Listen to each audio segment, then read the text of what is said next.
if you're listening to this, you've probably seen those storybook images adoption, right? We all have. Oh, absolutely. It's this beautiful narrative of pure, unconditional love. You picture a vulnerable child in need, and then a loving family just, stepping in to provide a safe harbor. It's simple, it's heartwarming, and it feels like this perfect equation where a family is made whole. It really is a narrative of rescue. And I mean, it's incredibly powerful because it feels so clean.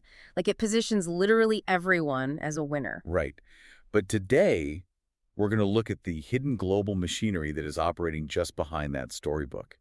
We're going to show you how a system built on love has, in a lot of cases, morphed into a highly lucrative, industrialized supply chain. Yeah, that's exactly what the data points do. So, welcome to today's deep dive. Our mission today is to look past that cultural narrative of adoption as just this private, benevolent act. And to do this, we are looking at a massive stack of data like really intense forensic reports, international legal assessments, and deep dives into the financial ledgers of global and domestic adoption systems. And we should probably be absolutely clear right up front about something. Yeah, definitely. The information we are unpacking today analyzes some deeply systemic and highly sensitive legislation. We are going to be talking about everything from the U.S. Adoption and Safe Families Act all the way to sweeping global immigration policies. That is such a crucial point. Because of that, we need to clarify that we are not taking any political sides here, nor are we endorsing the specific viewpoints of the original authors. Right, exactly. Our only goal is to report the empirical data, track the money, and break down the legal arguments contained in these documents. We just want to give you, the listener, the tools to understand the actual mechanics of this system. So, okay, let's unpack this. Well, the best place to start is probably by looking at how we instinctively think this system works versus how the economic data proves it actually functions. Historically, the entire way we talk about and legislate adoption has relied on this concept called the adoption triad. A triad, meaning a triangle, right? So that's the birth parents, the adoptive parents, and the adoptee. Just those 3 points of contact. That is the traditional model, yeah. Yeah. But when you apply a critical forensic lens to the data, researchers argue pretty conclusively that this triad is a reductive legal fiction. A legal fiction. How so? Well, it implies this equal balance of power and agency between three isolated parties. But imagine putting an impoverished mother in a developing nation on the exact same footing as a wealthy, politically connected couple from the West. Oh, right. I mean, it just doesn't reflect reality at all. Exactly. And more importantly, the triad actively hides the vast network of state, private, and sometimes illicit actors who actually sustain the industry. So the researchers completely discard the triad. They replace it with what they call the intercountry adoption heptagon. A heptagon. Okay, so we are moving from 3 actors to a 7-actor industrial supply chain. Yes, exactly. Let's map it out real quick. You still have the core 3, right? The adoptee, the first families or communities of origin, and the adoptive parents. Okay, so that's 3. Then you add the state authorities. You have the sending states, which are usually in the global south. And these governments are constantly caught in this brutal tension between protecting their children and welcoming the massive influx of foreign capital that adoption brings in. Right, and on the flip side, you have the receiving states in the global north who are setting the regulatory norms and controlling the immigration visas. So that brings us to 5. Who makes up the rest of the heptagon? The final 2 actors are the commercial facilitators. You have the adoption service providers, or ASPs. These are the predominantly Western agencies that facilitate the transfer, usually for, well, very substantial fees. Wow, okay. And the last one? Finally, you have the intermediaries and middlemen. These are the local facilitators, the orphanage directors, the lawyers, and the recruiters operating on the ground in the sending countries. You know, it's like if you use the triad model, you are picturing yourself buying a tomato directly from a local farmer at a roadside stand, right? It's a simple, direct transaction between you and the person who grew the food. That's a great way to look at it, yeah. But the heptagon model reveals that you aren't at a farm stand at all. You're actually sitting at the very end of a massive, industrialized global supply chain. There are shipping logistics, international trade agreements, corporate distributors, and these local brokers who constantly blur the line between legitimate agricultural work and unregulated harvesting. That is a brilliant analogy, and mapping those interactions out like that fundamentally changes our understanding of the power dynamics. Because those Western agencies and local middlemen have a vested financial stake in keeping the business running. Right, because it is a business. Exactly. The immense demand generated by wealthy prospective parents directly fuels an aggressive search for adoptable children. The system is literally architected to continuously link wealthy demand with vulnerable supply, often prioritizing the market over the integrity of the biological family. Which brings up something I've actually been wondering about. If there is this massive industrialized supply chain, where are the children actually coming from? That is the big question. Because I always assumed, orphanages have spiked because of natural disasters or wars or massive disease outbreaks. Are you saying the actual demand from Western volunteerism and adoption agencies is what's manufacturing the supply? That is precisely what the forensic data demonstrates. Researchers actually call this phenomenon the orphanage industrial complex. An orphanage industrial complex. Wow. Yeah, it is driven by Western humanitarianism and the highly lucrative market of volunteerism, where people pay to travel abroad and volunteer at orphanages. The system literally produces orphans to meet that Western demand. That's wild. And here is a devastating reality from the sociological data. Up to 80% of children living in global orphanages today have at least one living locatable parent. Wait, 80%? That is staggering. So these are not children without families at all. No, they aren't. These are children whose families are simply dealing with overlapping crises, like a lack of housing or food or basic health care. Exactly. They are experiencing extreme poverty, not a lack of love. And building more orphanages does not correlate with a rise in actual orphans. The data highlights Uganda as a prime example of this. What happened in Uganda?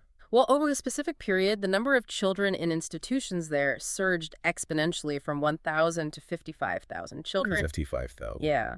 But during that exact same time frame, the actual rate of orphanhood in Uganda was decreasing. So how do those kids end up in the institutions then? Impoverished parents are frequently approached by local recruiters, and these recruiters promise that if the parents temporarily place their children in the institution, the child will receive an elite education, medical care, 3 meals a day. It is pitched as like a boarding school or a temporary relief program. But once the child is behind those doors, I am guessing the reality is very different. It is entirely different. The children are systematically transformed into what the industry calls paper orphans. Their legal identities are altered through forged documentation designed to sever their biological ties. Just completely wiping out their history. Right. And this makes them legally adoptable for the international market, a market where prospective parents are paying between $30,000 and $60,000 to adopt a child. And furthermore, to keep the volunteerism donor money flowing, these institutions routinely force the children to perform their impoverishment. Perform their impoverishment. What does that mean? It means orphanage directors will forbid children from wearing shoes or command them to execute joyous song and dance routines the absolute moment the tourist vans arrive. They literally manufacture a spectacle of destitution and gratitude to open the wallets of visiting Westerners. That is just chilling. It is literally manufacturing vulnerability for profit. But this is not just a global South phenomenon, is it? Because the legal analysis shows that supply is structurally created right here in the United States, too, through the domestic foster care system. Yes, absolutely. In the U.S., structural supply is created by the systemic conflation of poverty with neglect. And the primary legislative engine driving this is the Adoption and Safe Families Act, or ASFA, which was passed in 1997. Okay, so what did ASFA do? ASFA fundamentally restructured child welfare by imposing a draconian stopwatch on marginalized families. By federal law, if a child remains in foster care for 15 out of the most recent 22 months, the state is mandated to initiate the termination of parental rights. The researchers actually quote legal scholars who refer to the termination of parental rights as the civil death penalty. Yes, the civil death penalty. It is the permanent, irrevocable severing of the legal relationship between a parent and their child. And ASFA essentially weaponizes time against poverty. Think about what a 15-month timeline actually means for a family in crisis.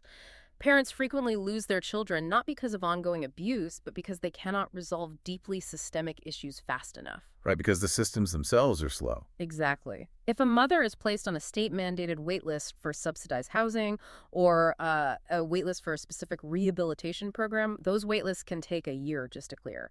But the ASFA stopwatch just keeps ticking. And the state is actually financially incentivized to enforce that stopwatch, right? Mm-hmm. The financial ledgers detail something called ASFA bounties. They do. The federal government pays states an adoption incentive payment ranging from $4,000 to $6,000 for every single child adopted out of foster care above a baseline number.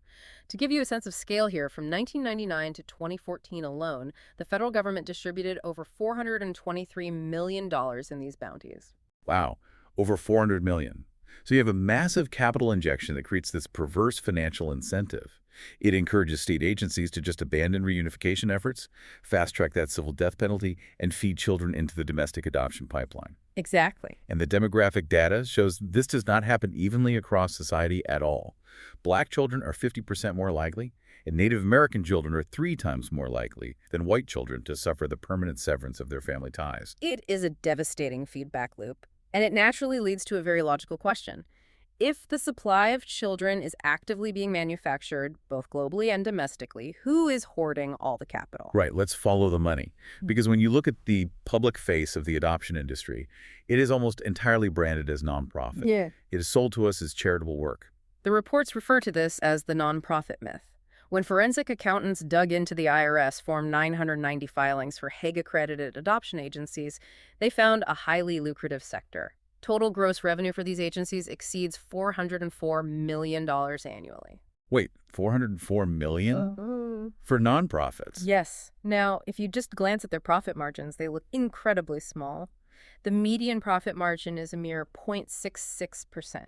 But anyone who understands corporate accounting knows a low profit margin doesn't mean the money isn't there. It just means the revenue is being spent and absorbed before it officially hits the bottom line. Exactly. Those massive revenues are rapidly absorbed by immense operational overhead, huge marketing budgets, and exorbitant executive compensation packages. I'm sure. Executives at these so-called nonprofits are routinely drawing salaries ranging from $130,000 to $197,000, even in years when their agencies operate at a net loss. The nonprofit designation operates largely as a sophisticated public relations and tax strategy, basically shielding them from the scrutiny applied to commercial businesses. And while the nonprofits handle the international and private domestic side, the data reveals that Wall Street is actively financializing the domestic foster care and disability services space. Like private equity firms are actually stepping in. Oh, they are dominating it. Let's look at the UK first. Ownership data indicates that private sector companies now account for an overwhelming 84% of all children's homes in England. 84%. That's almost the entire system. Yes. And the parent company of the UK's largest provider reported a massive profit margin of 21%. To put that into real numbers, out of a £1,000-a-week placement fee charged to the local government authority, the actual foster carer doing the work might see just £300. The remaining £700 go straight to corporate overhead, debt servicing, and shareholder dividends. Wow. And in the United States, massive private equity firms, groups like the Vistria Group and Centerbridge Partners, are acquiring major care platforms, right? And the financial reports detail a specific Wall Street engineering tactic they use called a dividend recapitalization. Right, and this is a critical mechanic to understand. When a private equity firm buys a care provider, they don't just wait around to skim a percentage of operational profits over the next 10 years. Because that would take too long. Exactly. Instead, they direct their newly acquired portfolio company to take on massive amounts of new corporate debt from banks. They then take the cash from that newly issued debt and pay themselves, the private equity owners, an immediate, massive cash dividend. Okay, I have to jump in here because this is exactly like flipping a struggling retail chain. We have all seen this happen. A private equity firm buys a beloved department store, they load the store up with billions in debt, they pay themselves a massive dividend, and they leave the company completely hollowed out. Yep, it's the exact same playbook. And eventually the department store goes bankrupt. Yeah.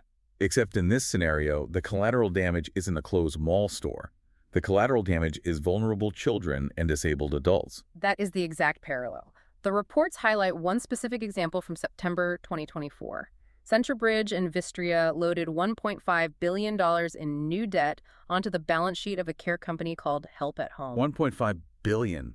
Unbelievable. And they did this just to finance a staggering $262.6 million debt-funded dividend payout directly to the private equity owners. While taking on that mountain of debt, what happens to the actual care being provided, like the people they're supposed to be helping? It gets slashed. While these massive debt deals were being finalized, Help at Home abruptly shuttered all of its operations in the state of Alabama. They laid off 785 workers and abandoned over 1,100 disabled adults, just citing cost concerns. That makes me sick. It demonstrates how the modern care system is increasingly designed to extract massive public wealth at the direct, immediate expense of human welfare. Okay, so with all this financial extraction and all this structural coercion, how on earth does this remain legal? If you're moving children across borders or state lines for immense corporate profit, why isn't this universally prosecuted as human trafficking under international law? Well, that is the exact paradox that international legal frameworks have struggled to address. The primary United Nations instrument defining human trafficking is called the Palermo Protocol. Okay, the Palermo Protocol. Right. And under the protocol, trafficking usually requires three distinct elements: the act, the means, and the purpose of exploitation. The means usually refers to the use of force, fraud, or coercion. But there's a massive legal caveat when it comes to minors, isn't there? There is. Article 3 of the protocol explicitly removes the need to prove the means element when the victim is under 18 years old. Interesting. The logic is simple. A child cannot legally consent to their own commodification. Therefore, the recruitment, transportation, transfer, harboring, or receipt of a child for the purpose of exploitation constitutes child trafficking, even if no force, fraud, or coercion was used. The mere act of transferring a child for improper financial gain meets the international definition of trafficking. So how does the adoption industry avoid this classification? Because clearly they aren't all in jail. Legal scholars point to a bureaucratic process they term child laundering, right? Yes. Child laundering utilizes the formidable respected architecture of state-sanctioned adoption to process illicitly obtained children through official legal channels. It essentially washes the child's identity clean. And the foundational legal technology that makes this permanent is known as the as-if-born-to doctrine. The as-if-born-to doctrine. Oh. Can you break down how that actually works in practice? Yeah. Like mechanically? Sure. Upon the finalization of an adoption, the court mandates that the adoptee's original birth certificate be permanently sealed. It is locked away forever. Wow. In its place, the state issues a brand new amended birth certificate. This new document literally erases the names of the biological parents and replaces them with the names of the adoptive parents. Legally speaking, the state is pretending the child's past, their biology, and their cultural history simply never existed. That's intense. It is functionally a state-sanctioned forgery of the child's origin to simulate a biological family for the adoptive parents. Okay, here's where it gets really interesting, because the geopolitical power dynamics of this erasure are just wild. When you look at U.S. immigration policy, there is a profound double standard regarding how the state values human life. Oh, it is a striking contradiction. Recently, the U.S. State Department enacted sweeping travel and immigrant visa bans on nationals from 75 different countries.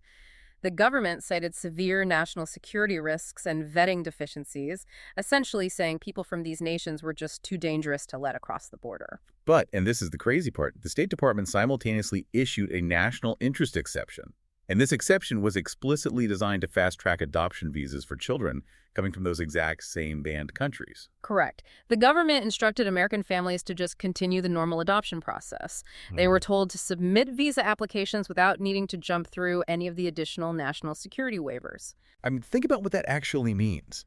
The state considers a child from the global south a high-risk national security threat, right up until the precise second they become the legal property of an affluent citizen. Yep. At that exact moment, their history is legally erased, and they are magically elevated to a protected national asset.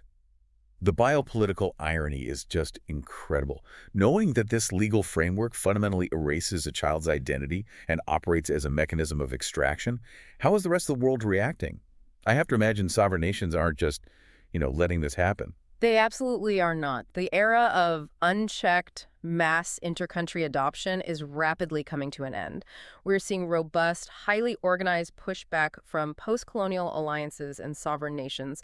Many countries are instituting absolute bans and moratoriums following these horrific extraction scandals. Yeah, the data outlines several of these, like Guatemala instituted a total ban after discovering the industry was effectively laundering 30,000 indigenous Maya children into the international market during its civil war. That's 30,000 kids. It's unbelievable. And Cambodia, South Korea, China, and Ethiopia have all instituted moratoriums or total bans in recent years, too.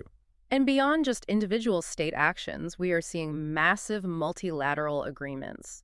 The Commonwealth of Nations, which represents 56 states and 2.7 billion people, issued the Kigali Declaration in 2022. And what did that declaration do? It commits all member states to the total elimination of orphanages. They officially recognized that dismantling the orphanage system is an absolute precondition for developing effective child protection. The African Union's also stepping in, right? They are enforcing what they call the subsidiarity principle. Right. Under the African Charter on the Rights and Welfare of the Child, the AU strictly mandates that inter-country adoption must be recognized merely as an option of absolute last resort. It is permissible only if the child cannot possibly be placed in a foster or adoptive family within their own country of origin. This acts as a really powerful legal shield against the aggressive sourcing tactics of foreign agencies. So what does this all mean? Because for decades, the Western adoption industry has insisted that total legal erasure, as if born to model, is the absolute only way to achieve safety and permanency for a child. Right, that's been the narrative. But the researchers highlight an alternative model that is gaining huge global recognition through something called the Malta process. The Malta process is a fascinating development. It is driving international recognition of Islamic kafala. In classical Islamic law, the concept of formal adoption that severs a child's biological lineage and legally transfers inheritance rights is strictly prohibited. You cannot rewrite a child's history. So what do they do instead?